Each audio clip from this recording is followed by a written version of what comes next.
Donald Trump's top economic advisor, Kevin Hassett, has been asked about the financial cost of the war. Right now, he says the U.S. has spent $12 billion so far. Hassett told CBS News that while energy prices are a big problem, he expects a boom in oil production once Iran stops being a disruptive force. On the duration, Hassett says briefings suggest the conflict will last 4 to 6 weeks from the start, and that they are currently ahead of schedule.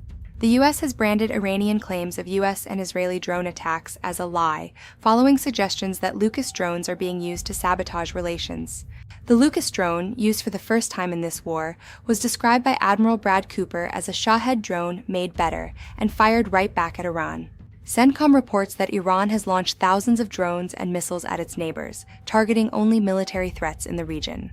Connectivity on a key Iranian telecommunications network has collapsed. The government continues to impose a near-total internet blackout, now in its 16th day.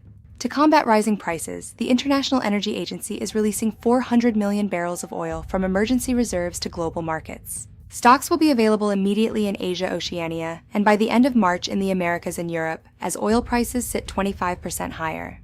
The situation in the Strait of Hormuz remains critical.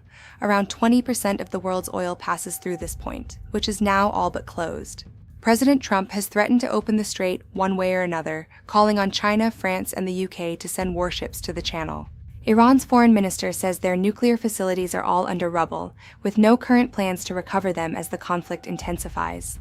The Israel Defense Forces are expanding strikes into western and central Iran, targeting the regime's command and control capabilities. Internal repression is reportedly intensifying, with besieged members manning checkpoints and confiscating mobile phones across the country.